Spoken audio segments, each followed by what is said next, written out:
चलिए अपने topic start करते हैं। कस्टम्स चल रहा था, कस्टम लॉ। लास्ट में हमने ना वैल्यूएशन के बारे में बात की थी, उसके रूल्स देखे थे, रूल नंबर 3 से लेके रूल नंबर 9 तक। तो मैंने आपको बोला भी था कि ये टॉपिक इंपॉर्टेंट है और इसके बेसिस पे कुछ इलस्ट्रेशंस दिए हुए हैं पेज नंबर 28 से, तो वो इलस्ट्रेशंस देख लेते हैं। एग्जैक्ट सिमिलर टाइप के सम्स आपको एग्जाम में मिलेंगे, पास 3 पेपर्स में बैक टू बैक पूछे हुए हैं और सम्स बहुत टफ नहीं है और ज़्यादा क्वांटिटी में भी नहीं है, तो कंपेरेटिवली सम्स बहुत इजी है। अगर आप सिर्फ उसको ठीक से सॉल्व करना जानते हो, बेसिक, आपके 5 मार्क्स समझो पक्के हैं। इससे अच्छा टॉपिक नहीं हो सकता या डायरेक्ट आपको क्वेश्चन मिल रहे हो और कोई कंफ्यूजन ना हो। चलिए देखिए, पेज नंबर 28 पे जो इलस्ट्रेशन नंबर 1 है वहाँ से अपने स्टार्ट कर रहे हैं। कैसे कैलकुलेशन करना है वो देखते जाते हैं। जितना हमने अभी तक कल सीखा, सेक्शन नंबर 14 रूल नंबर 3 से लेके 9, वो सारी चीज़ें यहाँ पे एग्जीक्यूशन सीखना है। वैसा स्टार्ट कर रहे हैं। सबसे पहला इलस्ट्रेशन नंबर 1, क्वेश्चन तो वही रहने वाला है, find out the accessible value. Accessible value मतलब आपकी CIF वैल्यू, जिसके ऊपर हम ड्यूटी पे करते हैं। वैसा तो डेटा आपको जो भी दिया है अकॉर्डिंगली सॉल्व करना है। सबसे पहले बोला है FOB value of machine, machine की FOB value, free on board value. Free on board value मतलब जो एक्सपोर्टर ने जितनी प्राइस रखी है, जो भी वो आपसे पैसा चार्ज कर रहा है, before adding the transportation cost, port तक पहुंचने का खर्चा, उसके बाद का खर्चा नहीं। उसने पोर्ट तक पहुंचा दिया, उसके बाद का आप देख लो। तो शिप का खर्चा अलग से जुड़ेगा, ट्रांजिट इंश्योरेंस अलग से जुड़ेगा, बाकी सारे खर्चे इसमें एडेड होते हैं। तो यूएस का अपना एक्सपोर्टर था, यूएस के पोर्ट तक पहुंचाने का उसका जो भी कॉस्ट है, उसमें वो वाला ट्रांसपोर्टेशन कॉस्ट भी इंक्लूड कर सकते हैं अपने, उसका प्रॉफिट भी इंक्लूड हो जाएगा। लेकिन पोर्ट एक्सपेंस, जो फ्रेट एक्सपेंस है, वो उसमें एडेड नहीं होता। जब FOB प्राइस में हम इंश्योरेंस और फ्रेट ऐड करते हैं, तब जाके वो बनता है CIF प्राइस। तो ये बेसिक बात हुई थी। तो FOB वैल्यू आपको दे रखी है, दैट इज 1 लाख पाउंड। इसके बाद cost of insurance, cost of transport, loading unloading, handling charges जो भी एसोसिएटेड है, वो असर्टेनेबल नहीं है। चलो ठीक है, अगर नहीं है तो कोई बात नहीं, फिर हम अपने हिसाब से उसको फ्लैट रेट पे ऐड कर सकते हैं। Unloading and handling charges at the place of importation 25,000 rupees, और एक्सचेंज रेट CBIC की तरफ से आपको दे रखा है 100 रुपीज पर पाउंड। ठीक है, ये रेट है। अब इसमें पॉइंट वही है कि चीज़ों को आगे ऐड कैसे करें, कैलकुलेट कैसे करें। इन्होंने सिर्फ FOB प्राइस दी है, क्लियर बोला है इंश्योरेंस और फ्रेट का कोई खर्चा, एक्चुअल अमाउंट अवेलेबल नहीं है। तो हमने जो रूल देखा था 10 सब रूल 2, वो हमें लगाना पड़ेगा और कोई ऑप्शन नहीं है। तो जो कैलकुलेशन स्टार्ट करेंगे वो FOB प्राइस से होगा। FOB value is 1 lakh pounds. अब ये पाउंड्स में है तो अभी इसको पाउंड में रहने देते हैं, बाद में कन्वर्ट कर लेंगे तो भी चलेगा।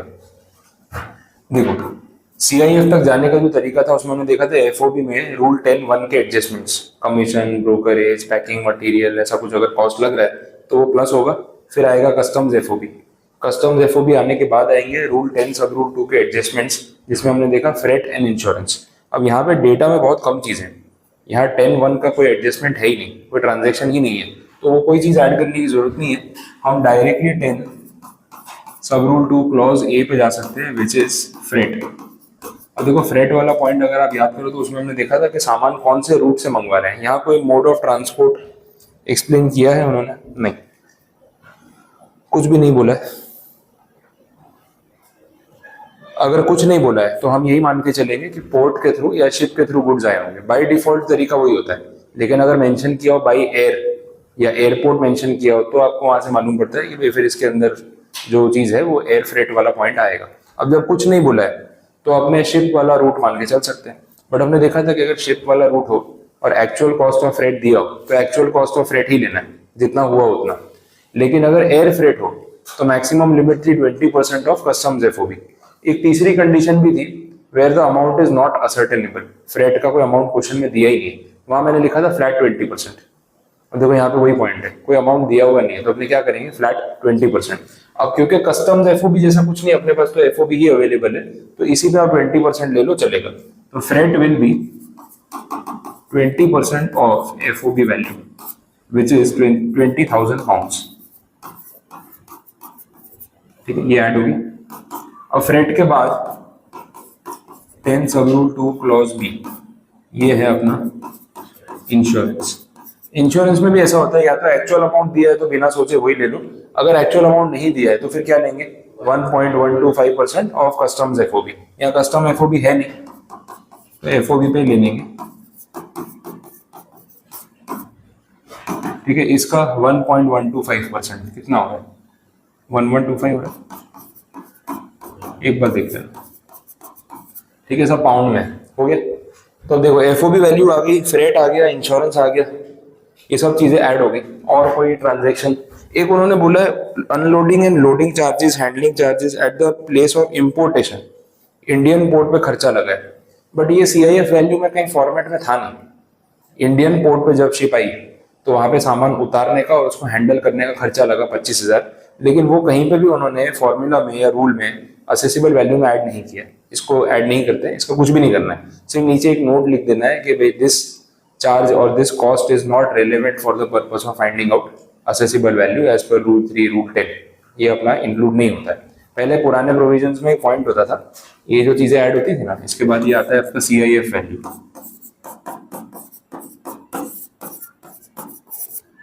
ठीक है, ये था सीआईएफ वैल्यू। इसके ऊपर ना 1% ऐड होता था, इसका 1% प्लस करते थे, उसको बोलते थे लोडिंग एंड हैंडलिंग चार्जेस, जो 25,000 दे रखा है ना उसके बदले। बट अमेंडमेंट करके उन्होंने वो डिलीट कर दिया, बोला अब जो है यही फाइनल है, मतलब this is your CIF value and this is your accessible value. यही सीआईएफ वैल्यू है, यही असेसिबल वैल्यू। ठीक है, वैसा है। तो ये सब कंडीशंस। चलिए, तो ये पॉइंट भी क्लियर हुआ।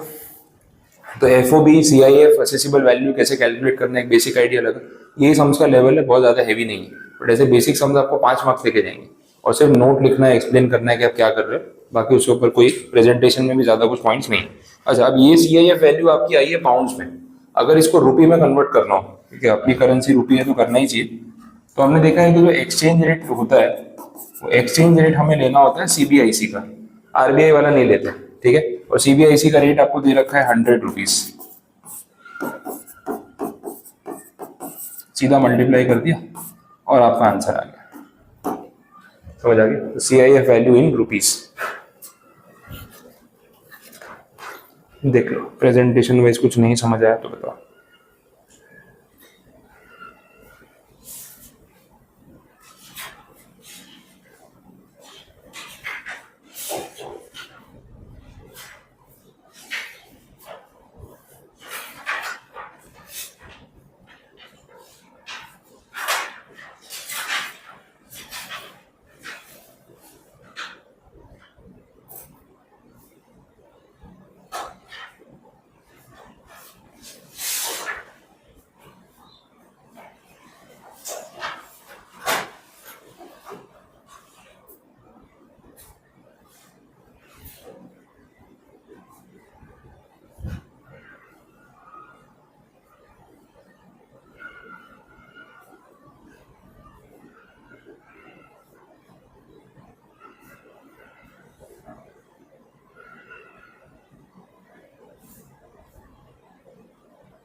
बोलो, कंप्लीट हुआ?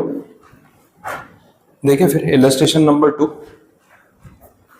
प्रेजेंटेशन भी सिंपल ही रखना है, बस ये सब जो कंडीशंस आप लिखते हो, जहां आपको लगे एक्सप्लेनेशन देने की जरूरत है, जैसे ये चीज अपन ने क्यों ली है, तो नीचे आप सम के नीचे वर्किंग नोट करके लिख सकते हो कि एज कॉपी पेस्ट ही करना है, as cost of freight is not available in the question, it has been assumed at flat 20% of FOB. बस उतना लिख दिया तो रीजनिंग वाला पार्ट जो है वो हो गया।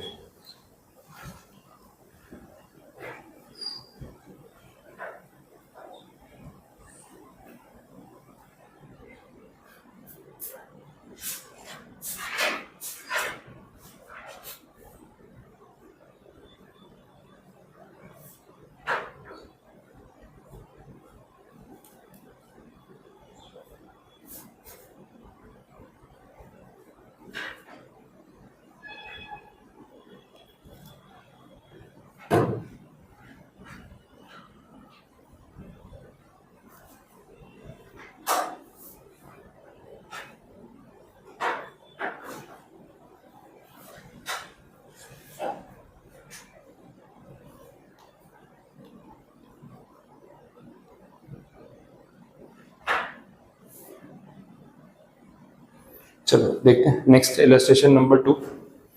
एफओबी वैल्यू मशीन की आपको दे रखी है, $10,000 एयर फ्रेट, देखो पहले वर्ड आ गया एयर फ्रेट, वहीं से क्लियर हो गया कि भाई बाई एयर वाला रूट यहाँ पे यूज हुआ है। Air freight is $2,500। तो यहाँ आपको एक बार वो लिमिट चेक करनी पड़ेगी, 20% से ज्यादा तो नहीं है वैसा।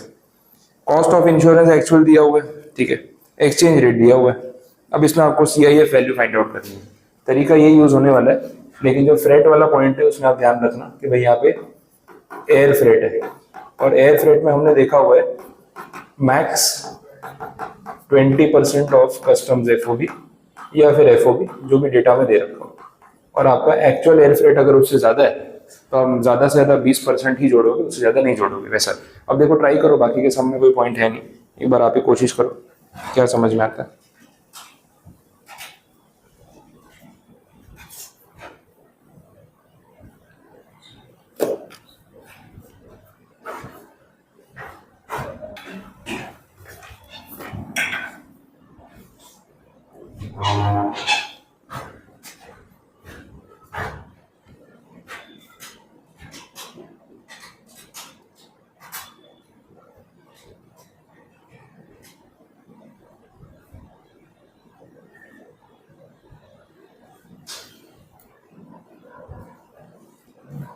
बोलो हुआ इलस्ट्रेशन 2, पता चला? सिंपल था एकदम। देखो एक्चुअल एयर फ्रेट जो है वो 25% के बराबर हो रहा है, देखा जाए तो 10,000 पे 2500, मैक्सिमम लिमिट 20 है तो 2,000 ही ऐड होगा, ऊपर का 500 ऐड नहीं होगा। इसमें as an SSC as an importer आपका तो फायदा ही है ना कि आपको $500 पे ड्यूटी कम देनी पड़ेगी, तो इसमें आपका कोई लॉस नहीं है वैसा, ठीक है। फिर इंश्योरेंस भी वही एक्चुअल दे रखा है तो एक्चुअल जोड़ दो, CIF वैल्यू आ गई, एक्सचेंज रेट में एक ही दे रखा है, सीधा कन्वर्ट कर दो, कोई प्रॉब्लम नहीं है। तो एकदम सिंपल प्रोविजन है। उसके बाद आगे बढ़ते हैं, नेक्स्ट है इलस्ट्रेशन नंबर 3। FOB वैल्यू दे रखी है, सेम फॉर्मेट के समझे, एक एक दो पॉइंट वो लोग चेंज करते जा रहे हैं ताकि सारे वेरिएशन आपको समझ आ जाए। FOB value $10,000, air freight loading unloading charges, देखो एयर फ्रेट वर्ड आ गया, $1,000। कॉस्ट ऑफ इंश्योरेंस नहीं दिया हुआ है, नहीं दिया है तो 1.125% फिक्स है। Loading unloading charges at the place of importation से फर्क पड़ता नहीं है, और एक्सचेंज रेट आपको दे रखा है, ये भी आप ट्राई कर सकते हो। स्टार्ट करो। एयर फ्रेट है तो मैक्सिमम 20%, अगर आपका एयर फ्रेट एक्चुअल में उससे कम है तो जो है वही लेंगे, सिंपल हो गया। कैलकुलेट कर लो, देखो नहीं पता चले तो बताओ।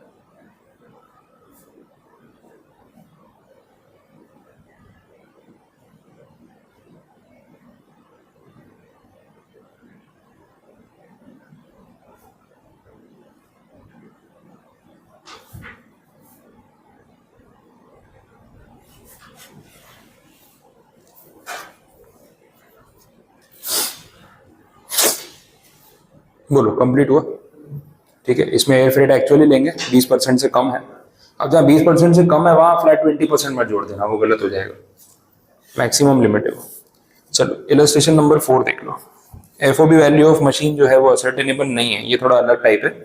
अपन ने रूल में वो पॉइंट है आगे, बट मैंने कल थियरी में नहीं लिया था, सम के साथ ही बताता हूँ। FOB वैल्यू असर्टेनेबल ही नहीं है। FOB value of machine and air freight loading unloading handling charges associated with the delivery of imported goods to the place of importation $15,000। मतलब इन्होंने FOB value plus air freight मिला के आपको total value दे दी $15,000, अलग से सिर्फ FOB नहीं दिया, सिंपल एयर फ्रेट नहीं दिया। अच्छा, कॉस्ट ऑफ इंश्योरेंस भी असर्टेनेबल नहीं है, अनलोडिंग चार्जेस है, एक्सचेंज रेट का। ऐसा अगर पॉइंट आ जाए तो क्या करना है वो समझ लो। देखो नॉर्मली अपना फॉर्मेट आपको पता ही है, FOB value plus freight plus insurance, that is CIF value, ये अपना नॉर्मल फॉर्मेट है। इस सम में इन्होंने क्या किया है, आपको इसका टोटल दे दिया है सीधा $15,000 डायरेक्ट, और उसमें भी बोला है कि जो फ्रेट है वो एयर फ्रेट है, ये भी बोल दिया। प्लस इंश्योरेंस के लिए बोला सर्टेनेबल नहीं है, मतलब सब डेटा जो है गायब है। अब इसमें आगे कैसे बढ़े, फिर CIF वैल्यू तक कैसे जाए? दो रास्ते हो सकते थे। एक जो इन्होंने बताया और एक जो कॉमन सेंस बोलती है। अगर एयर फ्रेट है और हमें पता है कि दोनों का टोटल 15,000 दे रखा है, तो ज़्यादा से ज़्यादा हम ये कर सकते थे कि इसमें से स्प्लिट अप कर सकते थे कि एयर फ्रेट इसमें कितना रहा होगा और एफओबी कितना, और कुछ नहीं पता है तो एक ऑप्शन था फ्लैट 20% फ्रेट अज्यूम कर लिया जाए, क्योंकि वही लिमिट होती है ना, असर्टेनेबल ना हो तो मैक्स 20% ही होता है। तो इसको $15,000 को हम मान सकते थे कि ये 120 पे है, ठीक है। तो इसमें से 100 कितना और इसमें से 20 कितना, अगर ऐसा करते तो एक एफओबी वैल्यू भी आती है अपने पास और एक फ्रेट की वैल्यू भी आ जाती, और फिर जो आगे इंश्योरेंस गिनना है जो दिया हुआ नहीं है, तो वो एफओबी वैल्यू पे अपन वो 1.125 कर लेते तो काम हो जाता। ये एक बोलते हैं ना कॉमन सेंस वाला तरीका है कि यही होना चाहिए, कुछ नहीं बोलो, बट यहाँ पे ऐसा नहीं करना है। उसका रीजन है, रूल में उन्होंने ये बात स्पेसिफाई की है, रूल 10 में, सब रूल 2 में, उसमें ऐसा बोला है कि कभी भी इस तरीके से अगर आपको डेटा दिया हो जहां एफओबी प्लस फ्रेट दे रखा है और सिर्फ इंश्योरेंस जोड़ना बाकी है, तो आपको इसको स्प्लिट नहीं करना। उन्होंने आपका काम आसान बना दिया, बोले इसको स्प्लिट करने की मेहनत मत करो, वे काम करो एफओबी प्लस एयर फ्रेट जो है वैसा का वैसा ही रहने दो, कोई मेहनत नहीं करनी, उल्टा आपका काम आसान बना दिया, तो कोई नुकसान नहीं अपना। इसमें आपको इंश्योरेंस जोड़ना होता है ना, नेक्स्ट स्टेप पे आप डायरेक्ट इंश्योरेंस वाले पॉइंट पे चले जाओ। अगर इंश्योरेंस एक्चुअल दे रखा है तो एक्चुअल इंश्योरेंस इसमें प्लस कर दो, नहीं दे रखा है तो 1.125% ले लो। अब ध्यान देना, जब आप इंश्योरेंस को 1.125% पे लेते हो तब एक प्रॉब्लम, एक्चुअल होता तो प्रॉब्लम थी नहीं। परसेंटेज में प्रॉब्लम क्या है कि 1.125% किस पे गिनते हैं, एफओबी पे या कस्टम एफओबी पे, बट यहाँ एफओबी है ही नहीं अपने पास, यहाँ है एफओबी प्लस एयर फ्रेट, यही तो प्रॉब्लम है। रूल में बोला है वो भी दिमाग मत लगाओ, जो वैल्यू ये वाली दे रखी है ना इसी पे डायरेक्टली ले लो 1.125%, छोड़ दो, एक्स्ट्रा दिमाग लगाना ही। चलो ठीक है, इजी कर दिया आपका काम, कुछ नहीं, कोई बाइफर्केशन नहीं करना है, इसमें से एफओबी नहीं ढूंढना है, सीधा इस पे 1.125% जितना भी बनता है प्लस करो, आंसर आ गया आपका सीआईएफ है, खत्म। ये लिखा है, रूल में लिखा है कि ऐसा ही करना है। तो आप स्प्लिट अप करके करने जाओगे तो लॉजिकली आप सही दिमाग लगा लोगे, लेकिन रूल के हिसाब से गलत हो जाएगा।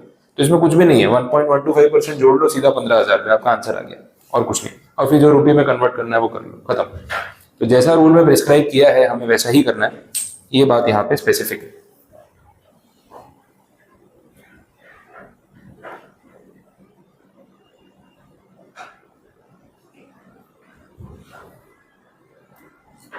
बोलो, क्लियर हुई कंडीशन?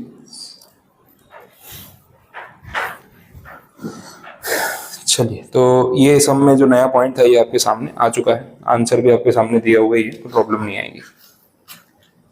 अब इतने इतने सम के 5-5 मार्क मिलते हैं, सोचो, ज्यादा कुछ नहीं करना है, कोई कैलकुलेशन का खाली रीजनिंग देना है नीचे कि आपने ऐसा क्यों किया, भाई रूल का रेफरेंस देके लिख दो कि ऐसा रूल में बोला है तो हमने किया, बस। उसमें भी ज्यादा कोई कॉम्प्लिकेटेड लैंग्वेज लिखने की जरूरत नहीं। इलस्ट्रेशन 5 देख लो, उसमें भी कुछ ऐसी ही बात है। इलस्ट्रेशन 5 में भी एफओबी वैल्यू नहीं है, एयर फ्रेट बोला है लेकिन फ्रेट का अमाउंट नहीं है। फिर बोला एफओबी प्लस इंश्योरेंस की वैल्यू है $15,000। थोड़ा सा ना इस सम को उन्होंने ट्विस्ट कर दिया, देखो यही सम है, ऐसा ही क्वेश्चन है, लेकिन इन्होंने यहाँ पे ऐसा बोला कि भाई एफओबी प्लस इंश्योरेंस साथ में दिया हुआ है $15,000, पर ऑर्डर के हिसाब से हम चलते हैं तो पहले फ्रेट ऐड होता है फिर इंश्योरेंस ऐड होता है, और फ्रेट जो है अगर नहीं दे रखा हो तो फ्लैट 20% ऑफ एफओबी लेते हैं। बट यहाँ पे भी रूल 10 सब रूल 2 वापस बीच में आता है, वो ये क्लियर करता है कि भाई तुम लोग कुछ मेहनत मत करो, हम ही नहीं चाहते कि तुम एक्स्ट्रा एफर्ट करो, इसमें सिंपल फ्रेट ऐड करना बाकी है ना। और उन्होंने क्या बोला है, एयर फ्रेट, बट उसका डेटा जो है वो अवेलेबल नहीं है, तो हम क्या करेंगे, सीधा सीधा 20% लेंगे, 20% इसी पे ले लो, लो और इजी कर दिया, कोई मेहनत नहीं, इस टोटल कंबाइंड अमाउंट पे ही 20% ले लो, जाने दो, कैलकुलेशन इजी हो जाएगी लेकिन ड्यूटी बढ़ जाएगी, वो बात भी है। तो ये हो जाएगा $3,000, हो गया 3,000 ही होना, सीआईएफ वैल्यू आ गई, कुछ नहीं करना, तो इतने सिंपल सम्स है।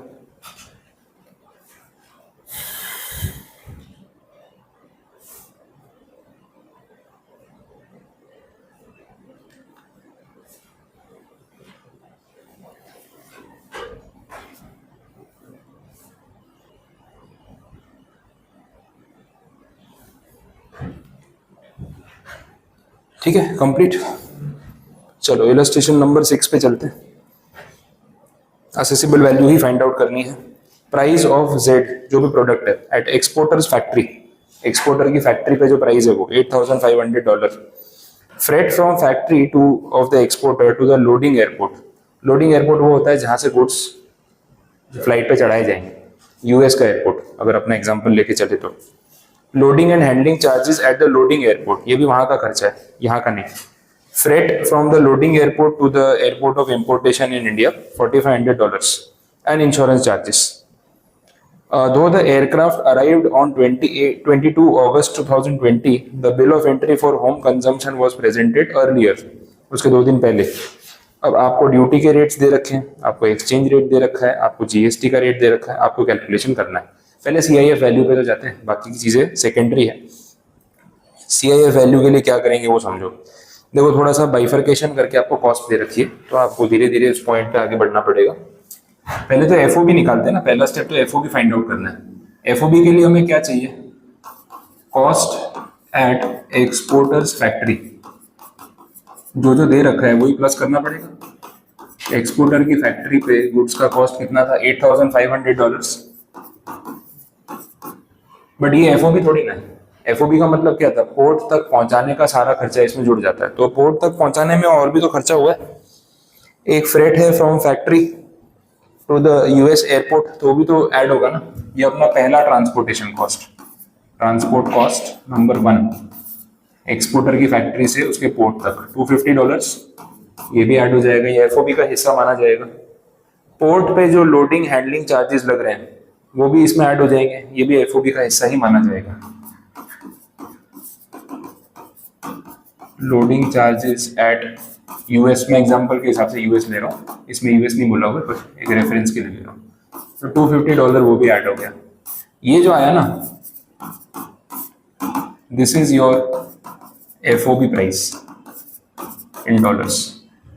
ठीक है, एफओबी ये मैंने स्टार्टिंग में समझाया था आपको कि एफओबी तक कैसे पहुंचते हैं, तो उसमें ये सारी चीजें काम आती है, इसलिए वो पूरा आपको कैश फ्लो बताया था मैंने। ये सब ऐड करके फाइनली आपका एफओबी वाला अमाउंट आ चुका है। अब बाकी चीजें इसमें जोड़नी पड़ेंगी आगे अगर बढ़ेंगे तो, फ्रेट और इंश्योरेंस। अब सीधा बोल दिया एयरपोर्ट, मतलब हमें पता है कि एयर फ्रेट की बात हो रही है। एक्चुअल फ्रेट है आपका $4,500, हमने देखा ये एफओबी प्राइस है, 10(1) का कोई एडजस्टमेंट नहीं है, ये कस्टम एफओबी है। अगर आप फ्रेट की बात करो तो फ्रेट मैक्सिमम कितना हो सकता है, 20% ऑफ दिस, लेकिन एक्चुअल फ्रेट कितना ज्यादा है, बहुत ज्यादा है। 4,500 मतलब 50% हो गया, तो 9,000 पे मैक्स 20% ही अलाउड है, और वो हो रहा है $1,800। और एक्चुअल एयर फ्रेट कितना लगा है, 4,500, तो मैक्सिमम कितना जोड़ेंगे यहाँ पे, 1,800। ठीक है, वैसा रहेगा। तो इसमें आपको एयर फ्रेट ऐड करना है।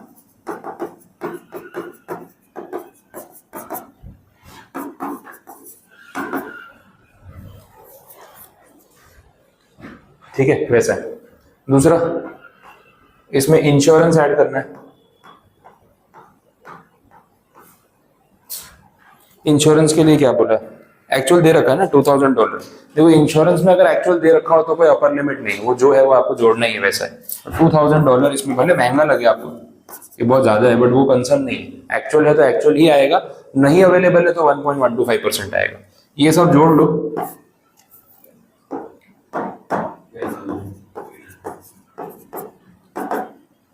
ये है आपका सीआईएफ वैल्यू, या जिसको हम बोल रहे हैं असेसिबल वैल्यू।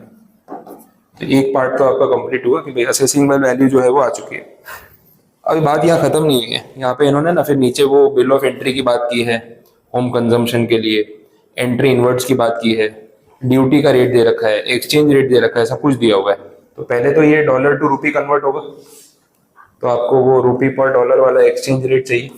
एक्सचेंज रेट हम लेते हैं सीबीआईसी का, ये तो अपने को पता ही है। अब यहाँ पे देखो एक्सचेंज रेट आपको चार दे रखे हैं, सीबीआईसी के 2 रेट, आरबीआई के 2 रेट। आरबीआई वाले तो काट ही दो, वो तो काम के ही नहीं है, बचे बाकी के 2, तो 50-50 तो हो गया पहले। अब सीबीआईसी के 2 रेट में से कौन सा रेट लेवे, कैसे पता चलेगा। एक्सचेंज रेट के लिए मैंने आपको एक क्राइटेरिया बताया था लास्ट क्लास में, मैंने बोला था एक्सचेंज रेट में हमेशा actual date of bill of entry, इसमें ना विच एवर इज अर्लियर ना विच एवर इज लेटर, कुछ नहीं, actual date of presenting the bill of entry, that is the relevant date for exchange rate. अब यहाँ पे बिल ऑफ एंट्री कौन सी date पे प्रेजेंट की गई है, 20, तो 20 को जो आपका सीबीआईसी का एक्सचेंज रेट है 60 रुपीज, वो यहाँ पे आ जाएगा रेफरेंस। तो रेट कैसे सिलेक्ट करना है समझ आया। 4 रेट्स हैं, आरबीआई वाले 2 हटा दो, वो तो लेने ही नहीं होते कभी भी। सीबीआईसी के रेट में आपको एक एंट्री इनवर्ड्स की तारीख दे रखी है, एक बिल ऑफ एंट्री प्रेजेंट करने की तारीख दे रखी है।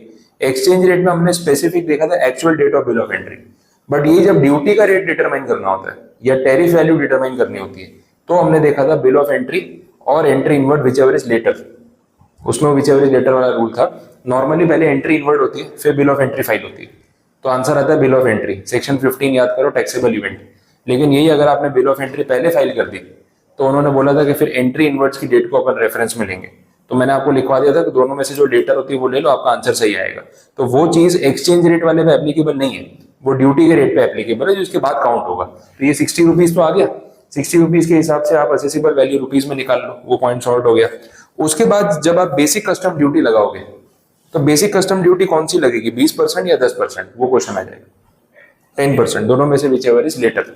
क्योंकि यहाँ पे बिल ऑफ एंट्री आपने पहले फाइल कर दी, एयरक्राफ्ट 2 दिन बाद आया, तो एंट्री उसको 2 दिन बाद मिली, कोई बात नहीं, दोनों में से जो लेटर है वो चलेगा। तो सेक्शन 15 का यूज किया हमने, तो फर्क पड़ गया ना। देखो 10 का 20 लगा देते तो ड्यूटी ज्यादा लग जाती, तो आपको सही आंसर देना पड़ेगा। फिर जो आईजीएसटी का रेट नीचे दे रखा है, उसमें भी वही रेट लगेगी, विच एवर इज लेटर। तो आईजीएसटी का रेट भी कितना आएगा, 12%। समझ आए। अब ये गिनते कैसे, ड्यूटी कैसे कैलकुलेट करते हैं वो भी देख लो। चलो, अपन ने कोई सम में अभी तक गिना नहीं है। ये 12,800 इंटू 60 करके मुझे वैल्यू निकाल के दे दो।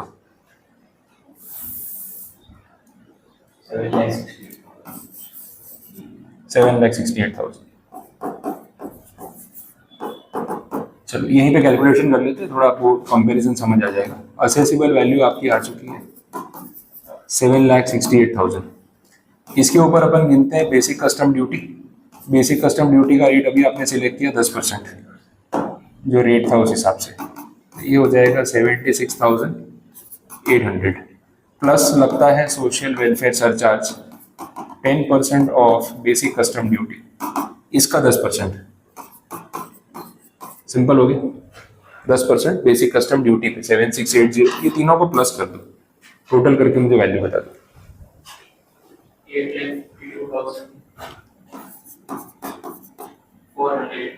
480। ओके, ये वैल्यू आ गई। अब जो इंटीग्रेटेड जीएसटी या आईजीएसटी की बात हो रही है ना, आईजीएसटी टोटल पे लगता है, पता है वो काउंटर वेलिंग ड्यूटी थी। ये गुड्स इंडिया में बनाते हैं तो इतनी मैन्युफैक्चरिंग ड्यूटी देनी पड़ती, बट आपने बाहर से इंपोर्ट कर लिए तो इन्होंने उसके बदले काउंटर वेलिंग या एडिशनल कस्टम ड्यूटी लगा दी। 31, 35, 37 ये सब सेक्शन देखे थे। तो 31 एक्साइज के बदले था, 37 जीएसटी के बदले था। तो इन गुड्स पे जीएसटी आ चुका है, तो जीएसटी के बदले जो ड्यूटी लगती है वो आईजीएसटी या countervailing duty under section 3 subsection 7 of custom tariff act 1975, और ये इसका रेट होगा 12%। सेम जो विच एवर इज लेटर दे रहे थे ना, इस पे 12%। इसका जो 12% हो रहा है वो यहाँ प्लस करो, आपका टोटल अमाउंट आ जाएगा। ठीक है, समझ आ रहा है।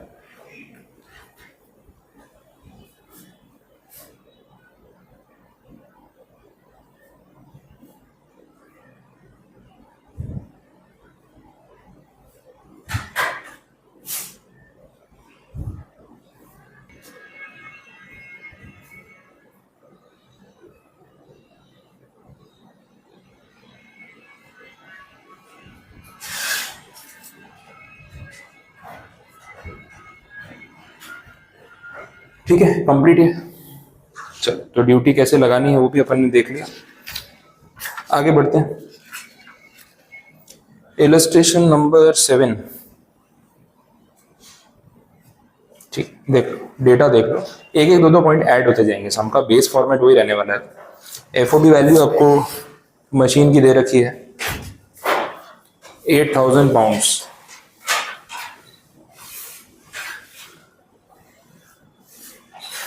Freight, air freight, design development charges paid in UK, commission payable to local agent at 2% of FOB in Indian rupees, bill of entry की डेट, अराइवल की डेट, एक्सचेंज रेट्स, टैक्स के rate सब कुछ दे रखा है। इंश्योरेंस चार्जेस डिटेल अवेलेबल नहीं है। अब हमें कैलकुलेशन करना है कि भाई असेसिबल वैल्यू तक और ड्यूटी के अमाउंट तक कैसे जाएं। तो स्टार्ट तो एफओबी वैल्यू से ही होगा। एफओबी वैल्यू आपको दे रखी है 8000 पाउंड्स। अब ये जो डिजाइन डेवलपमेंट चार्जेस है, कमीशन पेएबल है, ये सब ना 10 सब रूल 1 के खर्चे हैं। 10 सब रूल 1 में हमने एडिशनल चीजें देखी थी कि इंपोर्ट से रिलेटेड जो भी खर्चा होता है, पैकिंग कमीशन, लोकल एजेंट, उसमें बाइंग कमीशन और local agent commission, buying commission include नहीं करते, लोकल एजेंट कमीशन इंक्लूड करते हैं। तो ये सारी चीजें यहाँ पे रेलेवेंट है। तो अप्रोच कैसे करें उसको, देखो सीक्वेंस में चलना है, वो बिगाड़ना नहीं है। सबसे पहले एफओबी से ही स्टार्ट करेंगे। एफओबी वैल्यू कितनी दे रखी थी, 8000 पाउंड्स ना।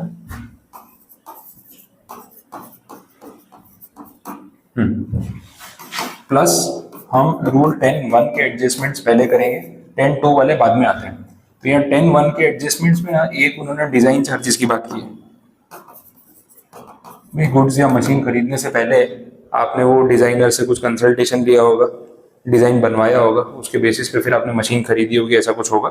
तो उसका खर्चा लगा है, वो यूके में पे किया, तो समझ आ रहा है कि वो इंपोर्ट के टाइम पे ये सब खर्चा हुआ है। तो 500 पाउंड्स डिजाइन चार्जेस हैं, वो सीधा सीधा इसमें जुड़ जाएंगे, ये ऐड हो गया। दूसरा जो पॉइंट है, that is commission to the agent at 2% of FOB cost in rupees बोला है। अब ये खर्चा पाउंड में है, तो आपको आगे बढ़ने से पहले एफओबी को रुपीज में कैलकुलेट करना पड़ेगा, तभी वो ऐड हो पाएगा। देखो खर्चा तो यहाँ पे ऐड होना है, सिंपल, दिस इज कमीशन, ठीक है, कमीशन यहाँ पे ऐड होना है। और वो भी बोला है at 2% of FOB in rupees. ये है आपका एफओबी, इसका 2% है, लेकिन रुपीज में। तो अगर आप ऐसे कैलकुलेट करो तो पहले भले इसका 2% कर लो एक बार। इसका 2% कितना होगा, 160 पाउंड होगा, बट फिर आपको उसको रुपीज में कन्वर्ट करना है। तो उसके लिए फिर वो एक्सचेंज रेट देखना पड़ेगा कौन सा लेना है। अब एक्सचेंज रेट में तो हम एक्चुअल बिल ऑफ एंट्री ही देखते हैं, वो आपको पता ही है। एक्चुअल बिल ऑफ एंट्री 24 तारीख को फाइल हुई है, एक्सचेंज रेट सीबीआईसी का 100 रुपये, तो डायरेक्टली आंसर वहां से आ जाएगा 100 रुपीज के हिसाब से। तो इसको 100 रुपीज पे कन्वर्ट कर लो, 16,000 रुपीज, ठीक है। पर अब ये चीज देखो, आप ये सब पाउंड में लिखोगे और ये रुपीज में लिखोगे तो गलती नहीं हो जाएगी। तो आगे बढ़ने से पहले ना आपको इसको ही रुपीज में कन्वर्ट कर देना चाहिए और उसके बाद ये 16,000 ऐड करना चाहिए, तो ज्यादा कन्वीनियंट रहेगा। तो 8500 पाउंड्स एट 100 रुपीज, ये हो जाएगा 8,50,000 रुपीज। फिर आप इसमें जोड़ दो 16,000 रुपए। पाउंड में रुपीज डायरेक्टली कैसे प्लस होंगे, कन्वर्ट तो करना ही पड़ेगा। तो बीच में कन्वर्जन करके फिर आप कमीशन ऐड करो तो ज्यादा इजी है। कमीशन गिनना कैसे हो मैंने आपको बता दिया। चलिए, आया 16,000 आया, ये ऐड करके आपका अमाउंट आ रहा है 8,66,000 रुपीज। अब देखो 10(1) वाले जितने एडजस्टमेंट थे, दो ही थे, डिजाइन चार्जेस और कमीशन, वो अपन ने ऐड कर दिए। ये अगर बाइंग कमीशन होता, फॉरेन कंट्री में रिप्रेजेंट करने का कमीशन, तो ऐड नहीं करते। Buying commission is not added as per rule 10, लेकिन लोकल एजेंट कमीशन ऐड होता है, तो ये प्लस कर दिया अपन। इसके बाद हम वही उसी पे चलते हैं, अपना फ्रेट और इंश्योरेंस वाला पार्ट। फ्रेट को लेके क्या बोला है, 2500 पाउंड्स एयर लिखा है ना, एयर फ्रेट। अगेन लिमिटेशन आ गई 20%। अब देखो एक बात और ध्यान दो, ये जो 8,66,000 आ रहा है ना, इसका नाम पता है क्या है, इसका नाम है कस्टम्स एफओबी। रूल 3, रूल 10(1), ये दोनों ऐड करके जो अमाउंट आता है इसी को बोलते हैं कस्टम्स एफओबी। अभी तक किसी भी समझ में नहीं आया था, पहली बार आ रहा है। अभी तक डायरेक्टली एफओबी पे ही काउंट कर रहे थे हम, क्योंकि ऐसे कोई खर्चे दिए हुए ही नहीं थे, पहली बार दिए। तो हमने देखा FOB plus rule 10(1), this is customs FOB, ये है आपका कस्टम एफओबी। अब अगर कस्टम्स एफओबी है तो 10(2) वाले जो भी एडजस्टमेंट होंगे वो इस पे गिने जाएंगे और एफओबी पे नहीं गिने जाएंगे, वो आपको ध्यान रखना। वैसे उन सम्स में ये सब था नहीं ना, तो हम एफओबी पे ले रहे थे, बट यहाँ सिचुएशन अलग है। अब पहले फ्रेट की बात हो रही है, एयर फ्रेट, तो आपको पता है मैक्स 20%। एक्चुअल तो ज्यादा ही लग रहा है, इसका 20% गिनो कितना हो रहा है। एक्चुअल वाला तो 2500 पाउंड है, मतलब 2.5 लाख रुपए, 100 रुपए के हिसाब से। इसका 20% कितना हो रहा है, 200, तो ये कम है ना। तो मैक्स 20% का कैप लगेगा, एक्चुअल वाला ज्यादा है, 2500 पाउंड है तो ज्यादा हो रहा है। फ्रेट के बाद इंश्योरेंस प्लस कर दो,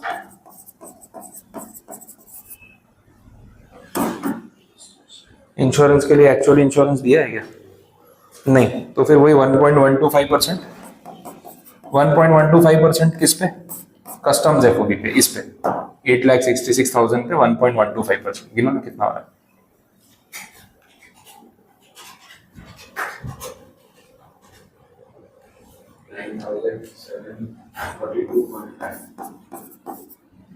.5 बाद में राउंड ऑफ कर लेंगे। तो फ्रेट और इंश्योरेंस ऐड हो गया, ये करके आपका टोटल अमाउंट आ जाएगा। उस टोटल अमाउंट को अपने बोलेंगे CIF वैल्यू, ठीक है। तो वो एक पार्ट आपका कंप्लीट।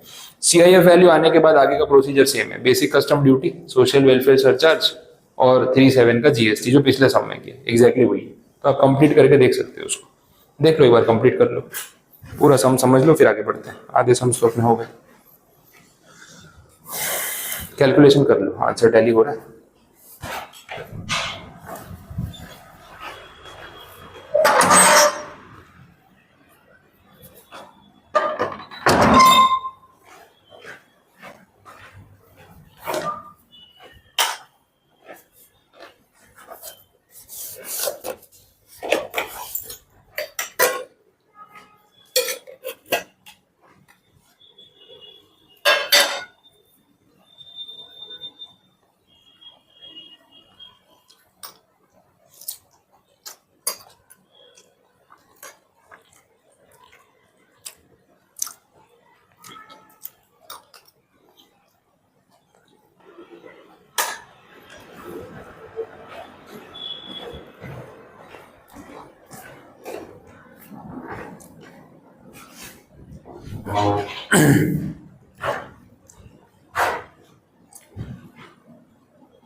बोलो कंप्लीट है। ड्यूटी कैसे अप्लाई करनी है समझ आ रहा है।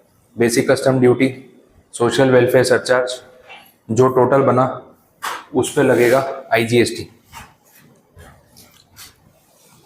ठीक है। चलिए आगे बढ़ते हैं। नेक्स्ट देख लो illustration number 8।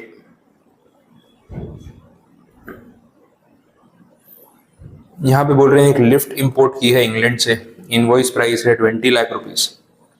Assessee had supplied raw material worth rupees 5 lakhs to the supplier for manufacture of the lift। हमने लिफ्ट इंपोर्ट की और हमने ही कंपोनेंट सप्लाई किए मैन्युफैक्चरर को कि भाई ये लिफ्ट में लगा देना, तो प्राइस में तो इम्पैक्ट पड़ा ही होगा, ठीक है, वो तो इम्प्लाइड सी बात है।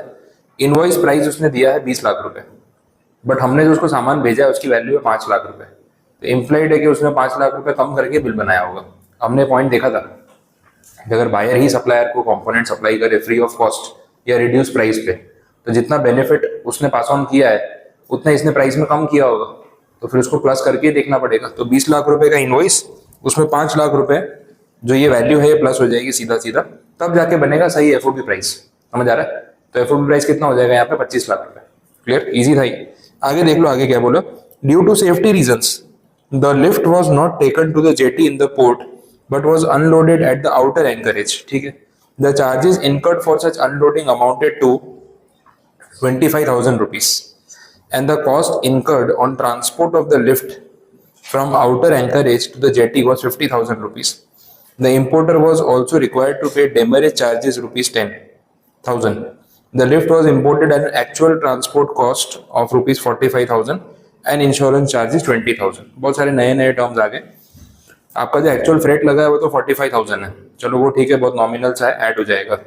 इंश्योरेंस चार्जेस भी एक्चुअल वाले प्लस कर दो, कोई फर्क नहीं पड़ेगा। लेकिन ये जो एक्स्ट्रा खर्चे दे रखे हैं इसमें हुआ क्या है, शिप को अपन वो जेटी पे नहीं लाए, बाहर पानी में रोका, फिर उसको ना उस लिफ्ट को उस शिप पे से छोटी बोट में ट्रांसफर किया, फिर वो छोटी बोट को पोर्ट पे लाए ताकि लिफ्ट डैमेज ना हो। अब ये सब जो ट्रांजेक्शन हो इसमें जो खर्चा हो रहा है वो खर्चे यहाँ पे आपको दिए हुए हैं, और इनका ना अपना अपना टेक्निकल नेम होता है। जैसे ये जो चार्जेस लगे हैं 25,000 रुपीज अनलोडिंग चार्जेस, मैं एक एक अमाउंट के हिसाब से बता रहा हूँ। बड़ी शिप से छोटी शिप पे गुड्स को शिफ्ट करने का खर्चा, उसको बोलते हैं लाइटरेज। जो 25,000 रुपये दिया हुआ है ना, उसको टेक्निकल टर्म्स में बोलते हैं लाइटरेज चार्ज। सॉल्यूशन में आप देखो तो लाइटरेज वर्ड लिखा हुआ है ना। तो लाइटरेज का मतलब है बड़ी शिप से आउटर एंकरेज पे, मतलब पानी में बाहर रोक के पोर्ट तक नहीं लाना है, पोर्ट से पहले दरिया में रोक देते हैं, बड़ी शिप से छोटी बोट पे उसको कन्वर्ट करते हैं, दैट इज कॉल्ड लाइटरेज चार्ज। अच्छा, और जो छोटी बोट है, छोटी बोट का भी तो किराया लगेगा, छोटी बोट फ्री में थोड़ी आएगी। छोटी बोट को बार्ज बोला जाता है, बार्ज, BARGE। तो उसका जो रेंट लग रहा है ना, उसको बोलेंगे बार्ज चार्जेस। छोटी सी बोट होती है, मैं आपको उसका फोटो बताता हूँ।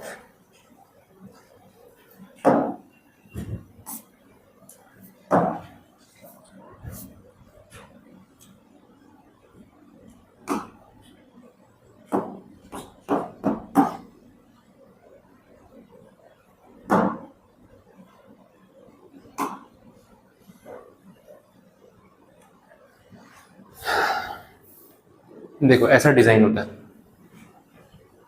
फ्लैट बोट होती है।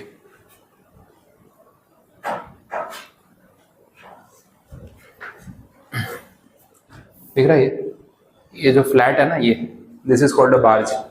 जो बहुत बड़ी शिप आती है ना, वो कितनी बार ना पोर्ट पे जगह नहीं होती, ये कोने पे, कि इतनी बड़ी शिप जो है वो लेके आ सके, तो लोग क्या करते हैं, बड़ी शिप से सामान उतार के बार्ज पे रख देते हैं, और ये फिर इसको पोर्ट पे लेके आते हैं और फिर वहां से सामान वापस अनलोड करते हैं। तो बड़ी शिप से इसके ऊपर शिफ्ट करने का खर्चा लाइटर एज, और इस शिप का किराया, दैट इज बार्ज। तो ये दो चीजें यहाँ पे होती है। वैसे ये वाली होती है बड़ी शिप, इस पे से छोटी वाली पे शिफ्ट कर देते हैं, क्रेन के थ्रू होता है। तो शिफ्टिंग का खर्चा जो है वो, और बोट का किराया वो वैसे रहेगा, फिर इसको ऐसे खींच के लेके जाते हैं। ये बार्ज है और ये आगे बोट है, इसके थ्रू उसको पुल करके लेके जाते हैं। वैसा है। तो जहाँ पे पानी का डेप्थ कम होती है, वहां पे बार्ज जो है ना वो काम आती है। वैसा है। बाकी तो शिप्स तो बहुत बड़ी बड़ी है, मदर शिप्स भी होती है कितनी बार। अभी इंडिया में मदर शिप जो बोलते हैं, बताता हूँ।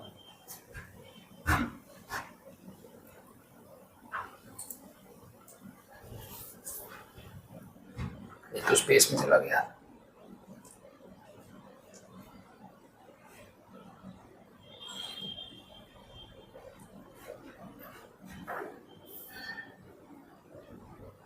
ये जो कैटेगरी की बोट्स होती है, this is a mother ship. Containers देख रहे हो कितने सारे, ये है, देखो साइड भी होगा ना तो पता चलेगा। ये मदर शिप है। अब अभी तक इशू ये था, देखो ये एक कंटेनर इतना बड़ा होता है तो इसमें आराम से दौड़ सकते हो, घूम सकते हो। ये देखो हजारों कंटेनर आ जाते हैं इसके ऊपर, ये इतनी बड़ी मदर शिप है। ये देखो ये बोट है, ये बोट है, इतनी बड़ी शिप है। अब ये मदरशिप जो है, इसका पार्किंग स्लॉट इंडिया में, इंडियन पोर्ट पे अभी तक इंडिया के पास नहीं था। तो मुंबई में अपना जवाहरलाल नेहरू पोर्ट है, और गुजरात में अपना कांडला पोर्ट है, जहाँ पे अदानी जो पोर्ट डेवलप कर रखा है। वो दोनों लोकेशंस पे ये शिप पार्क नहीं हो सकती। वो जेटी पे इतनी जगह नहीं है कि इतनी बड़ी शिप पार्क करके लोडिंग अनलोडिंग कर सके। तो अभी तक सिचुएशन ये थी कि ये वाली जो बोट है, इसकी पार्किंग दुबई में है। तो जो भी वेस्टर्न कंट्री से गुड्स आते हैं ना, दुबई सेंटर पड़ता है, तो वेस्टर्न कंट्री सारी शिप दुबई पोर्ट पे आती है। दुबई पोर्ट पे मदर शिप में से छोटी शिप्स के अंदर गुड्स एक्सचेंज होते हैं, फिर वो छोटी शिप्स इंडिया आती है, क्योंकि इंडियन पोर्ट पे छोटी शिप का पार्किंग हो जाता है, इसका नहीं होता है। अब उस वजह से क्या हो रहा है पता है, दुबई पैसे कमा रहा है। दुबई का पैसा जो है, उसकी जो अर्निंग है, उसमें उसका पोर्ट बिजनेस जो है ना, वो उसके पेट्रोलियम बिजनेस से ज्यादा कंट्रीब्यूट करता है। दुबई पेट्रोलियम पे सिर्फ 5% डिपेंडेंट है उसकी इकोनॉमी में। 5% of the revenue of Dubai is from port, petroleum business. बाकी मेजोरिटी पोर्ट वाला बिजनेस और टूरिज्म, ये दो चीजों से ज्यादा पैसे कमा रहे हैं। वैसा है। तो उन्होंने क्या है ना, अपनी सेंट्रल लोकेशन का फायदा उठाया हुआ है, और मदरशिप के लिए उन्होंने उतना बड़ा पोर्ट बनाया हुआ है कि ये शिप वहां पार्क हो सकती है। इंडिया में नहीं था। अब इंडिया में, अभी केरला में जो नया पोर्ट स्टार्ट हुआ रिसेंटली, ये रहा, उसी का आर्टिकल है। ठीक है, केरला में पोर्ट स्टार्ट किया है, और अदानी ही ये भी पोर्ट हैंडल कर रहा है। थोड़े दिन पहले भी मोदी जी ने इनॉग्रेशन भी किया था, लास्ट 1-2 महीने की न्यूज है, ज्यादा पुरानी नहीं हुई है। विजिंजम नाम है जगह का। ये केरला में पोर्ट है, जिसके ऊपर मदरशिप पार्क हो सकती है, उतना बड़ा सेटअप किया गया है। अब ये बहुत स्ट्रेटेजिकली किया है। अब क्या होगा ना, वेस्टर्न शिप्स जितनी भी इंडिया आती है, दुबई रुके बिना डायरेक्ट केरला पोर्ट पे आ सकती है, और इतनी बड़ी बोट को हम वहां पे हैंडल कर सकते हैं, लोडिंग अनलोडिंग हो सकता है। इससे हमारा किराया बचेगा। अब दुबई में डबल पैसे नहीं देने पड़ेंगे बोट चेंज कराने के, और डायरेक्टली यहाँ पे आएगी, गुड जल्दी आएंगे। वैसा तो कॉस्ट सेव करने के लिए ये सेटअप किया गया, और इतनी बड़ी शिप को वहां पे पार्क करना अब पॉसिबल है, जो पहले नहीं था। तो देखोगे आर्टिकल में सबको आपको केरला वाला न्यूज दिखेगी। ऐसा है। देखो अदानी का रेफरेंस दिया हुआ है।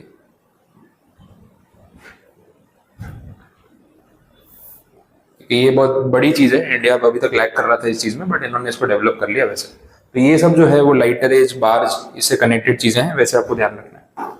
चलो देखें,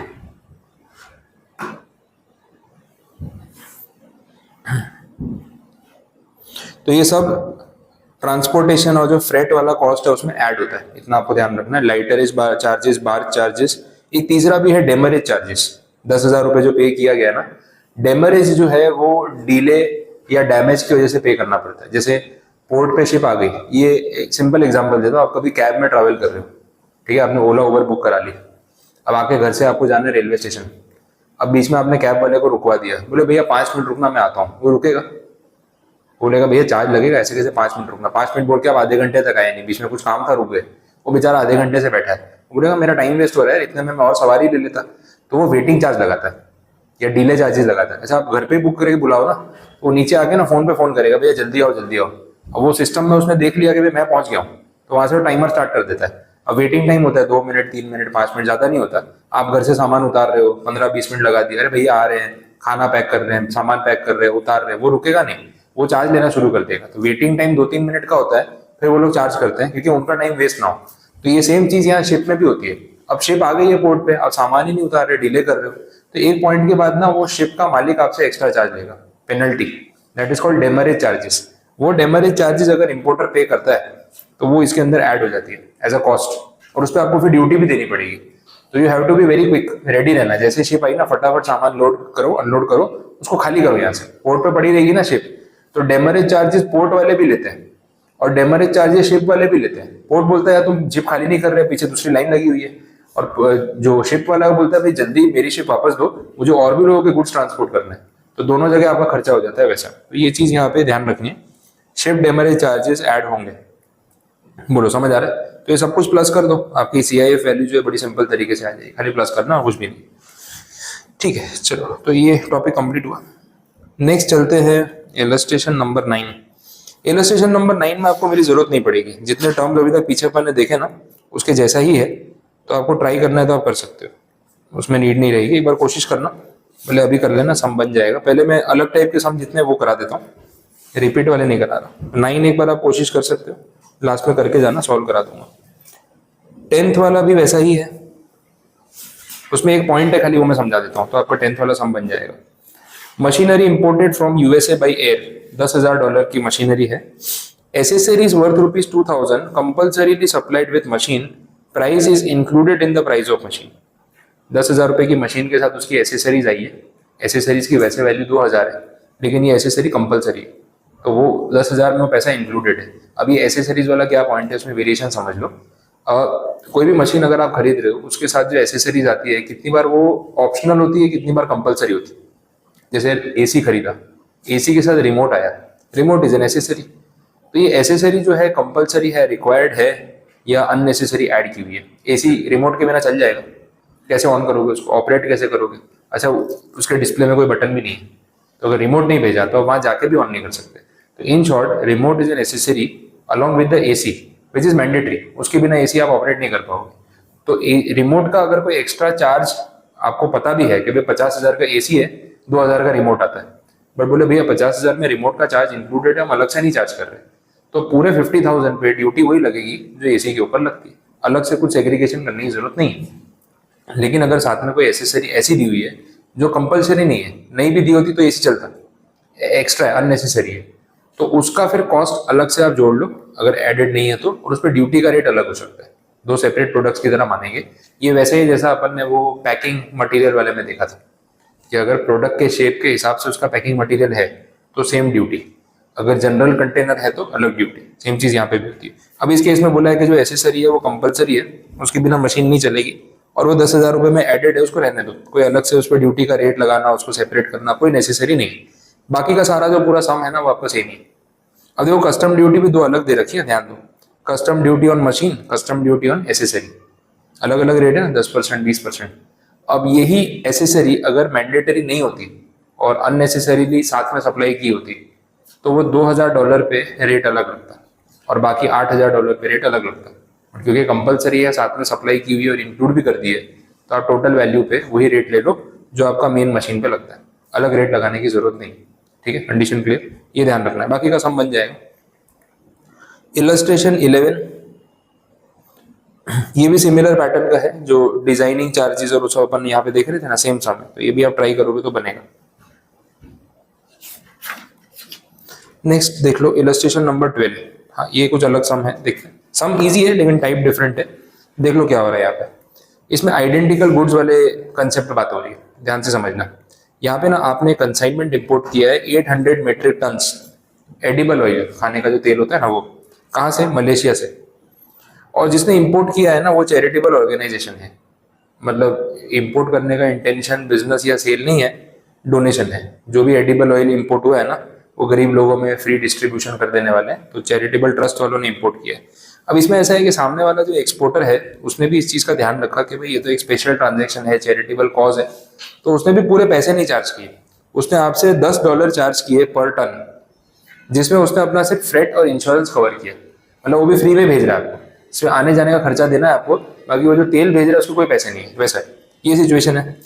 अब कस्टम्स हाउस को जब ये बात पता चली तो वो लोग तो वैल्यूएशन पूरी करेंगे ना, वो थोड़ी ना ड्यूटी माफ करेंगे, नहीं तो हर कोई यही दिखाएगा सर हम तो चैरिटी करते हैं, सामने वाला भी यही दिखाएगा हमने पैसे लिए ही नहीं है, फिर पता चला हवाला के थ्रू ब्लैक मनी भेज दिया ट्रांसपोर्ट का खर्चा दिखा के, तो ऐसा नहीं चलेगा, डिपार्टमेंट इस पर ड्यूटी लेगा। बट अब पॉइंट ये है कि ट्रांजेक्शन वैल्यू है ही नहीं, ट्रांजेक्शन में से फ्रेट और इंश्योरेंस का कॉस्ट है $10, तो वो एडिबल ऑयल की वैल्यू क्या कैसे पता चलेगी, तो बोला जो ट्रांजेक्शन वैल्यू ही नहीं है, तो रूल नंबर 3 रूल नंबर 10 सब फेल हो गया।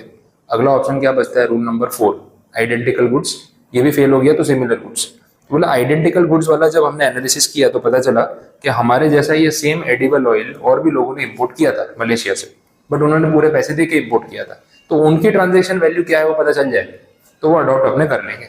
अब देखो अलग अलग ट्रांजेक्शन आपको दे रखे हैं, जो जिसकी क्वांटिटी भी दे रखी है और डायरेक्टली आपको CIF प्राइस भी दे रखा है। हमने कितनी क्वांटिटी इंपोर्ट की थी,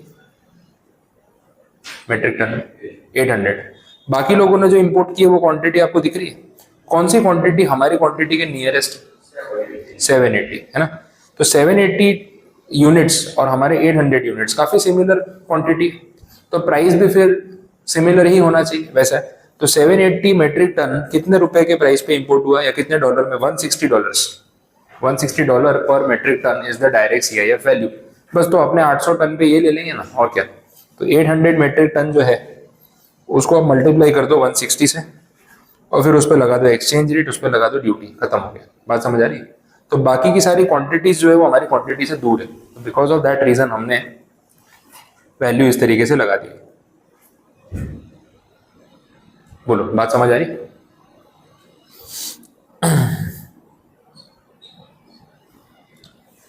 चलिए नेक्स्ट देखते हैं, इलस्ट्रेशन नंबर 13। इलस्ट्रेशन 13 जो है वो डिडक्टिव वैल्यू वाला है। आपको कल लास्ट में रूल 7 और रूल 8 बताया था, प्लस करने वाला माइनस करने वाला, ये वो सम है। तो दिस इज इलस्ट्रेशन 13 एंड 14, ये दोनों सम्स अच्छे क्वेश्चन हैं मेरे हिसाब से। इसके पहले आपको ना ये 2-3 सम खत्म करने हैं तो आप कर लो, प्रैक्टिस ही हो जाएगी, जो मैंने अभी आपको बोले ना खुद से सॉल्व करने वाले। 9 से था कौन सा,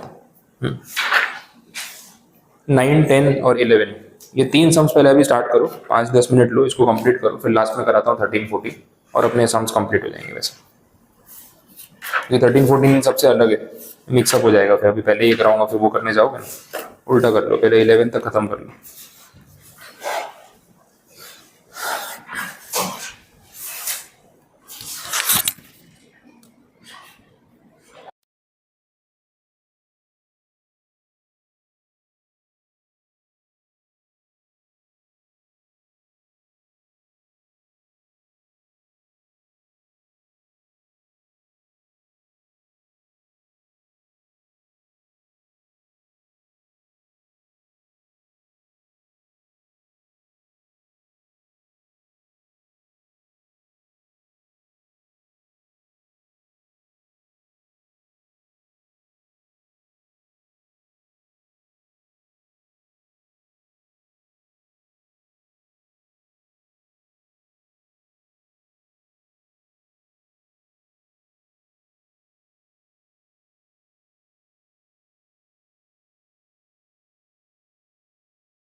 बोलो कहाँ तक पहुंचे,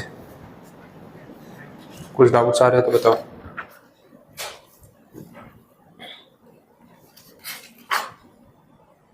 नाइन्थ वाला हुआ क्या सॉल्व?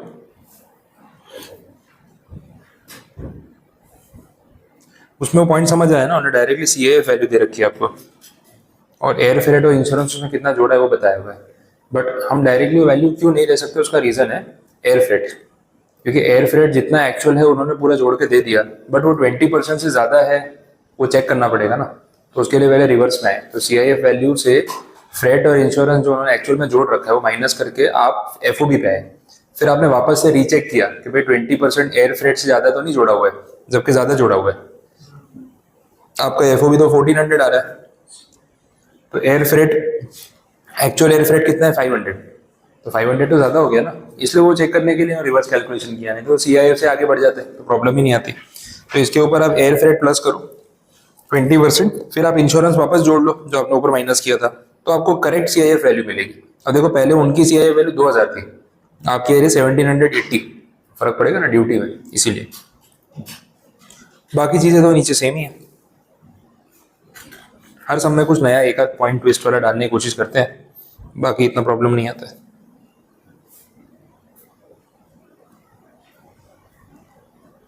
फिर इलस्ट्रेशन 10, अभी कौन सा वाला कर रहे हो? 10 पे हो, ठीक कर लो।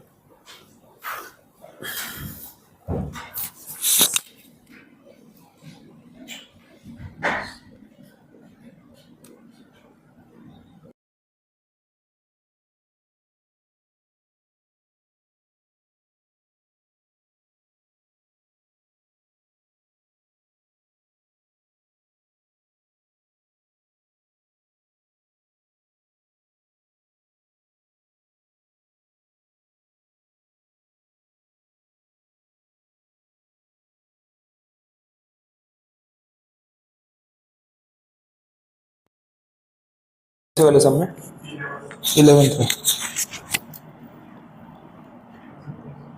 देख लेते हैं।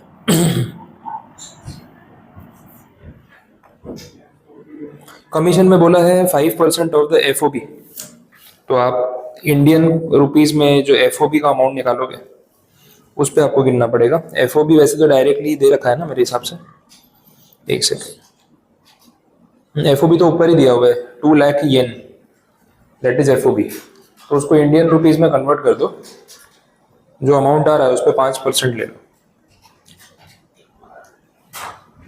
बोलो टैली हो रहा है?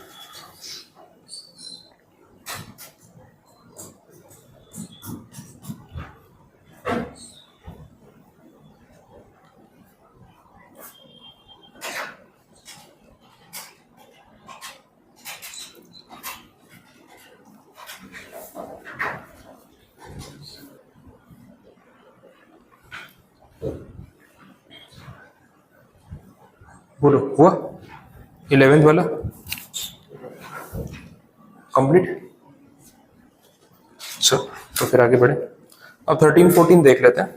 पहले इलस्ट्रेशन 14 स्टार्ट करेंगे, फिर 13 पे आएंगे। ये 14 वाला जो है रूल नंबर 8 पे कंप्यूटेड वैल्यू, जहाँ पे आपको चीजें ऐड ऑन करनी है, तो थोड़ा सा सिंपल भी लगेगा। एग्जैक्टली वही कैश फ्लो जो मैं आपको उस दिन एक्सप्लेनेशन के टाइम पे बता रहा था, एफओबी सीआईएफ तक पहुंचने का रास्ता, एक्सपोर्टर या मैन्युफैक्चरर की जो प्रोडक्शन की कॉस्ट है वो सारे खर्चे, ट्रांसपोर्टेशन के खर्चे, फिर उसके बाद उसका प्रॉफिट मार्जिन, उसके बाद पोर्ट के खर्चे, फिर इसके बाद आपका फ्रेट और इंश्योरेंस, ये सब ऐड करते करते अपन असेसेबल वैल्यू पे आते हैं। तो यहाँ पे आपको एक्सपेंसेस उसी तरीके से दिखेंगे, समझ लो। क्वेश्चन में बोला है mister X imported certain goods from a related person mister Paul of US and transaction value has been rejected, पहले ही बोल दिया। Rule 4 and 5 are found inapplicable, चलो वो भी माइनस हो गया। फिर रूल 6 तो वही बोलता है 7 और 8 पे आगे बढ़ो, और चाहो तो पहले रूल 8 लगा लो। डेटा में आपको बोला है मिस्टर पॉल का जो कॉस्ट ऑफ मटेरियल है वो है $2000। आपको एक्सपेंसेस मिलेंगे, आपको प्लस करते जाना है, इसमें और कुछ भी नहीं है, ठीक है। मटेरियल कॉस्ट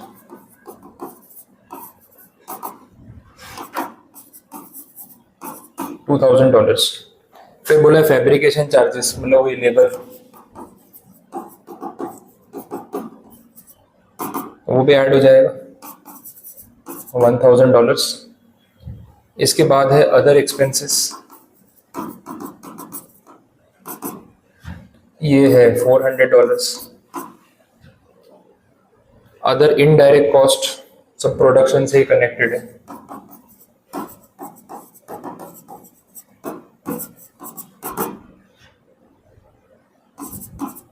$250 ऐसा प्लस करते जाओ।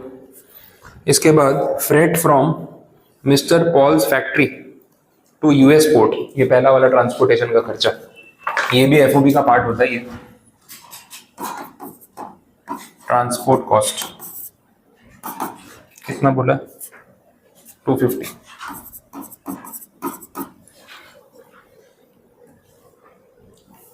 Loading charges at the US port, ship तक पहुंचाने का खर्चा, ये भी तो ऐड होगा।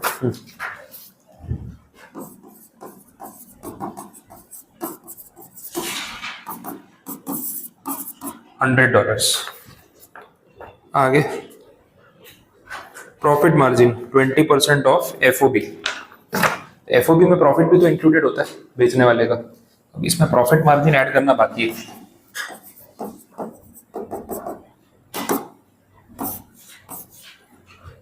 ये सब मिला के कितना होता है वो देख लो, कितना 4000। अब देखो ये सब मिला के हो रहा है 4000, but this is not FOB, पहले तो ये क्लियर कर रहा हूँ। प्रॉफिट के लिए उन्होंने बोला 20% ऑफ एफओबी, बट प्रॉफिट खुद एफओबी का पार्ट होता है, मतलब ये एक्चुअल में आएगा एफओबी, ठीक है। और ये बोला है एट 20% ऑफ एफओबी, बात समझ आ रही? इसका 20% नहीं, इसका 20%, ये जो टोटल हो रहा है this is not FOB, this plus profit is FOB. और इन्होंने बोला प्रॉफिट खुद एफओबी का 20% हिस्सा है। कैसे गिनेंगे? अब देखो इसमें ऐसे गिनना पड़ेगा, आपको एफओबी को पहले 100 मानना पड़ेगा, FOB is 100, then profit is 20, है ना, इसका 20%, तो बाकी का हिस्सा कितना होगा? ये पूरा जो है वो कितना होगा? 80। ये बात समझ आ रही है? अगर आपने ये सही गिना तो या प्रॉफिट सही गिन पाओगे, आगे का सम सही बनेगा, अदरवाइज गलत हो जाएगा। अब देखो अगर ये चीज है तो इसका मतलब ये जो आपका $4000 है ना, ये 80 है। अब आपको 20 पता करना है, क्रॉस मल्टीप्लाई करके हो जाएगा। 4000 जो है वो अगर 80 है तो 20 कितना होगा? गिनो, क्रॉस मल्टीप्लाई करो। हाँ, मतलब ये वाला पोर्शन कितना आएगा? 1000 आएगा। तो आपका जो प्रॉफिट है वो आएगा $1000, और ये टोटल कितना हो जाएगा? $5000। This is FOB. अब अगर आपने 4000 पे 20% गिन लिया होता तो $800 आता, वहां से आपका सम गलत होना शुरू हो जाता। तो ये बहुत लाइन पे ध्यान देना है, थोड़ा सा घुमाने की कोशिश की उन्होंने, और कुछ खास नहीं।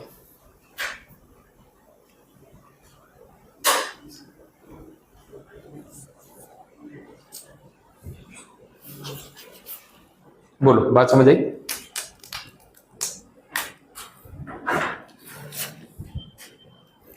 आगे का तो बन जाएगा एयर फ्रेट और इंश्योरेंस। एयर फ्रेट है $1500, आपको पता है इसके ऊपर 20% वाला रूल एप्लीकेबल होगा, वैसे चेक करना पड़ेगा कि एयर फ्रेट है। एफओबी आ चुका है,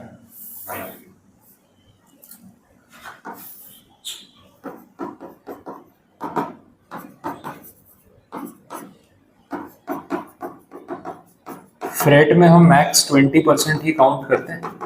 5000 का 20% मतलब 1000 हो गया, एक्चुअल 1500 है तो 1500 तो लेंगे नहीं, जो इंक्रीज हो रहा है। इंश्योरेंस के लिए क्या बोला?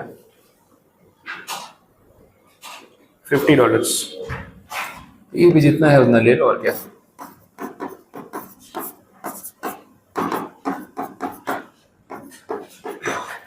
आगे फिर इसको रुपये में कन्वर्ट करना है तो रेट दे रखा है, मल्टीप्लाई कर लो, बात खत्म।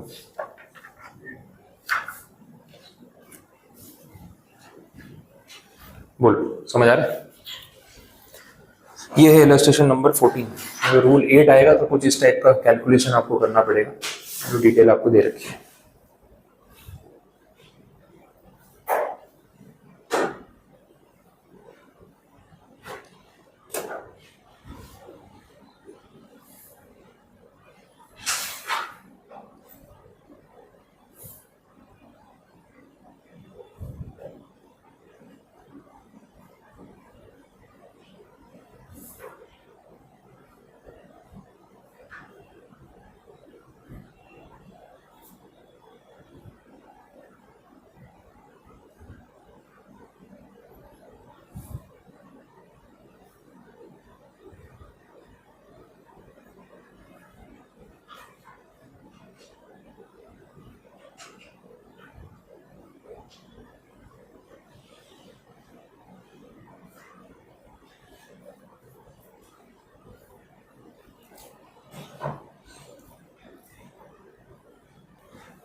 सॉरी मैंने ओके और मैं इसको 100 गिन दिया। ओके 605 ठीक है। चलो क्लियर। देखें अब इसके पहले illustration number 13 deductive value. Deductive value ना पूरा रिवर्स में जाएगा। आप डेटा देखो पहले तो उसमें बोला है ट्रांजैक्शन वैल्यू डिक्लेयर की थी कुछ 1000 रुपीज पर यूनिट, वो रिजेक्ट हो गई, रूल 4-5 फेल हो गया और बाकी का डेटा आपको दिया हुआ है, रूल 7 के हिसाब से गिनना है। Sale price in India after value addition 2100 rupees per unit inclusive of GST, last price. अगर वो उस दिन वाला फॉर्मेट आपके पास लिखा हुआ हो तो वही पूरा पार्ट है। असेसिबल वैल्यू या सीआईएफ वैल्यू आने के बाद क्या होता है, ये उसकी स्टोरी है। उसके बाद कुछ एक्सपेंसेस लगते हैं, कुछ मेरा प्रॉफिट मार्जिन ऐड होता है, फिर उसके बाद एक सेलिंग प्राइस आती है, सेलिंग प्राइस के ऊपर जीएसटी लगता है, फिर फाइनल प्राइस आती है। यही होता है बेसिक तो ऐसा ही है। इन्होंने यहाँ पे आपको फाइनल प्राइस दे रखी है 2100 रुपये विथ जीएसटी 5%। तो आपको जीएसटी कंपोनेंट हटा के इस पे आना पड़ेगा, फिर प्रॉफिट एक्सपेंसेस माइनस करने पड़ेंगे, फिर ये वाला पार्ट आएगा। इवन एक्सपेंसेस भी आएंगे और ड्यूटीज भी होंगी। तो जिस ऑर्डर में ये चीजें चली है ना, रिवर्स में जाना होगा। जो खर्चा सबसे लास्ट में ऐड हुआ होगा पहले माइनस होगा। तो 2100 रुपये जैसे उन्होंने बोला है, अब देखो मैं इसके साथ वो कैलकुलेशन आपको बता देता हूँ। ये नई स्लाइड ही ले लेते हैं। चलो आपको उन्होंने दे रखा है sale price inclusive of GST 2100 रुपये। सबसे लास्ट में तो इसमें जीएसटी ऐड हुआ होगा, तो हम पहले जीएसटी हटाएंगे, रिवर्स में जाना है। तो जीएसटी कितना इंक्लूडेड है इसमें, 5%। तो जीएसटी जो है वो लेस कर दो और फाइंड आउट करो सेल प्राइस बिफोर जीएसटी कितना आएगा बताओ। 2000।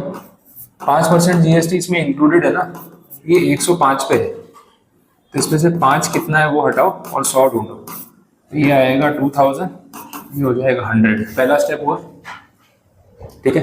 अब बाकी चीजें देखो और क्या बोलिए। Commission to Indian agent on above sales 4% of sale price before GST. Value addition after import, freight and insurance from port of import to factory of importation, general expenses after importation, profit margin, duty का rate. जितने भी खर्चे import करने के बाद लगे हैं वो सारे माइनस करने हैं। इंपोर्ट करने के बाद जो भी खर्चे लगे वो आपको माइनस करना है, जिसमें commission, value addition, freight insurance, local वाला, जनरल एक्सपेंस सब आ जाएगा, सब माइनस होगा। अब कमीशन कैसे गिनना है वो बोला है उन्होंने, सेल प्राइस बिफोर जीएसटी उसका 4%, सेल प्राइस बिफोर जीएसटी ये रहा, तो इस पे 4%, ठीक है। तो 80 रुपये आएगा। तो ये कमीशन 4% के हिसाब से 80 रुपीज माइनस होगा। और कौन कौन से खर्चे लग रहे हैं, वैल्यू एडिशन आफ्टर इनपुट कितना है 50 रुपये, वो माइनस करो। Freight insurance after import local वाला 60 और 20। और भी हैं जनरल एक्सपेंसेस, कितने बोले 90, ये भी लेस हो जाएगा, सब लेस कर दो। प्रॉफिट के लिए क्या बोला है 20% of sale price before GST. अब आप ये माइनस करने के बाद भी प्रॉफिट हटाओगे तो भी ठीक है, या साथ में भी लिख देना है तो भी ठीक है, फर्क नहीं पड़ेगा।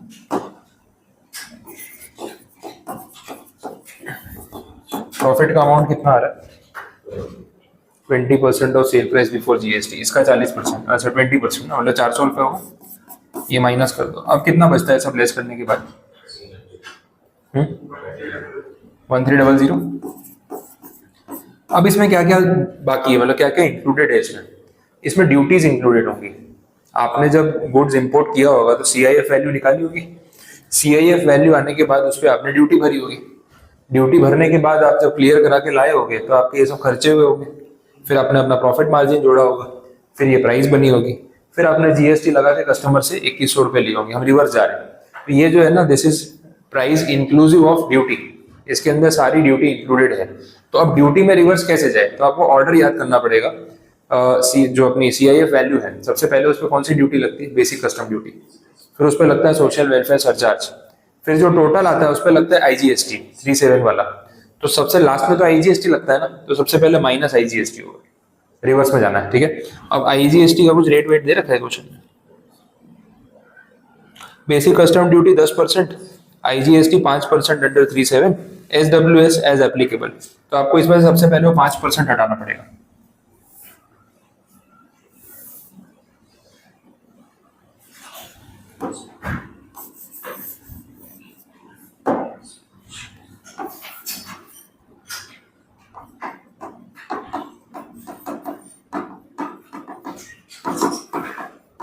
ठीक है, इसमें से वो 5% IGST हटा दो। कितना होगा IGST का अमाउंट और रिमेनिंग कितना होगा? 61.90। इसको राउंड ऑफ करके 62 कर देते हैं। ये कितना होगा फिर?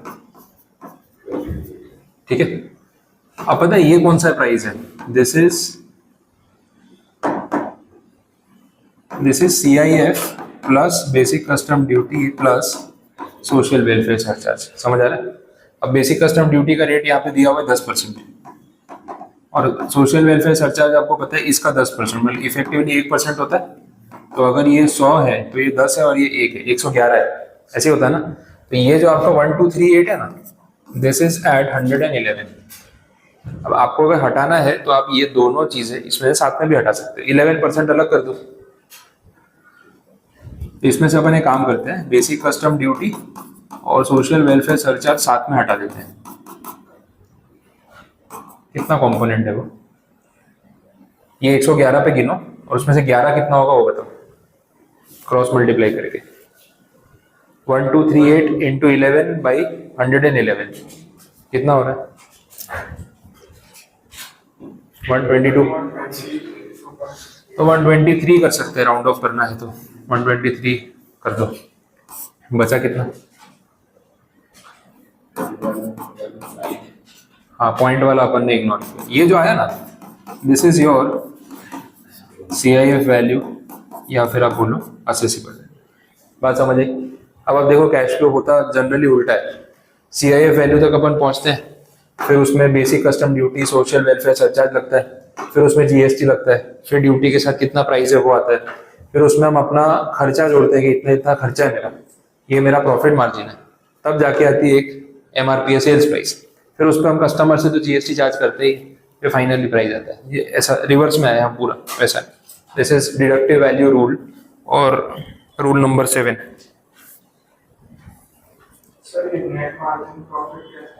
उन्होंने ऐसा बोला है 20% of your cell price before GST।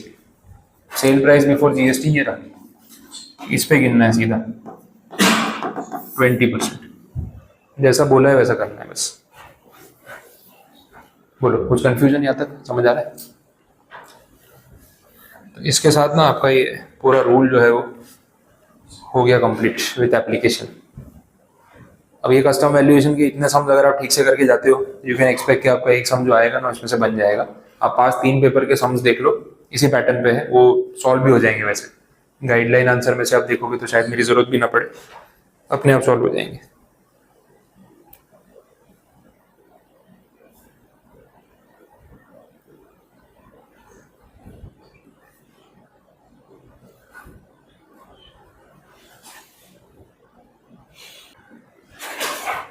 बस ठीक है, तो टॉपिक तो यहाँ पे कंप्लीट है आपका।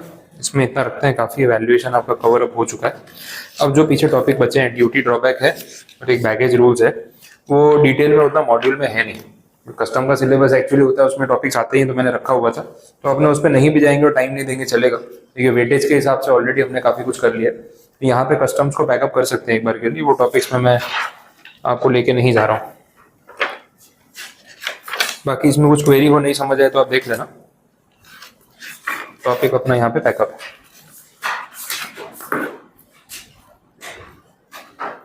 मेरे पास लेक्चर है वो वाले, मतलब जिसमें टॉपिक्स कवर किए हुए हैं,